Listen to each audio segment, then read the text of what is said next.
A little girl started selling lemonade in her front yard to help her mother. However, things take a more serious turn when the cops discover her enterprise. Before we continue, please take some time to subscribe to Dailydose, and share this video with your friends. Barely $20? Little Emily Higgins muttered to herself as she wiped her sweaty brows. She had been under the sun for hours, but had only been able to sell a few cups of cool lemonade to passers-by. There was not a lot of foot traffic to begin with, and those who stopped to buy often walked away when they heard each cup cost $5. They thought she was cute, but not that cute. As the sun set that evening, Emily was disappointed that she had only been able to make $10 more in addition to the $20 she had earlier gotten. She was about to give up and pack her things when a cop motorcycle rolled to a stop in front of the table she had set up. A tall cop with a stoic face and bushy mustache got down from the motorcycle. He had a scar that ran from his chin and down the side of his neck. The scar was faded, but it was visible enough to command the 10-year-old's attention. She was so focused on the mark that she jumped when the man spoke in a gravelly voice. "Do you have a license?" he asked, his face showing no hint of friendliness. "I'm afraid not, sir," she said, squinting as she looked up at him. "Do you pay taxes?" he asked again. "No," she answered. "Then I have to arrest you," the cop said. "Please, no, you can't do that," Emily cried. "I'd rather you help me instead." "And why would I do that?" the cop asked. "Because the doctors say something is wrong with me, so they'll need to look inside me," she answered. It took a few seconds for the police officer, whose name tag identified him as Collinton, to realize that the girl meant an operation. "I'm sick, you see," the girl finished. "I need to help my mother so she can afford the bills, so please don't arrest me, officer." The policeman felt saddened by what she told him, and the simple way she said it as though it was nothing. Here was a child who needed help, not a reprimand, he thought to himself. "Okay, little girl, I won't arrest you this time.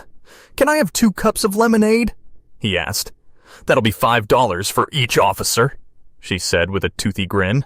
"That's fine, the second one's for you, a reward for your hard work," he told her as he accepted his lemonade. "Thank you, sir," she said, then downed her cup. The following day, Emily joined her mother, Mrs. Mraz, for a visit to the doctor. "Give me good news, doctor," the woman said, worry plain in every line of her body. "As I told you last time you came, she is responding to the drugs well, but surgery is her best option. Your child has a great chance of survival," the doctor explained. "But the tumor in her brain will soon start growing at an exponential rate, and when it grows to a certain mass, it will become impossible to operate on her." "Okay, doctor, I'll see what I can do," Emily's mother said. As she left the hospital with Emily, tears rolled down her cheeks because she knew there was no way she could come up with the $10,000 needed for the operation. Insurance would cover $5,000, but the rest was still too much for her to come up with. "Don't cry, Mom. Everything will be just fine, you'll see," Emily tried to comfort her. "I know, sweetheart," Mrs. Mraz said.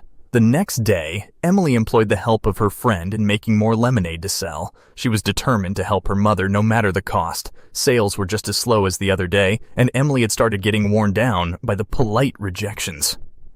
Things dragged on like that for hours, until suddenly, the street was filled with siren sounds from several dozens of police motorcycles. They were led by the same stoic officer who had bought lemonade from her days before. "I thought you could use the crowd," he said to her with a smile. Dozens of cops surrounded her and bought all of her lemonade that day, some at higher prices. They also asked her to make more lemonade so they could buy more, and she promised to. When she arrived home, she told her mom about what happened and presented the cash she had made. The woman burst into tears and hugged her tightly. "Can Mommy help?" she asked. "You're hired," Emily said.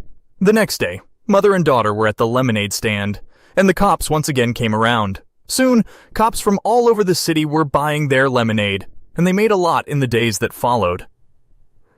When they returned to the hospital for the surgery, they had $12,000, so they didn't have to touch the insurance money, and there was still some cash left over after the surgery.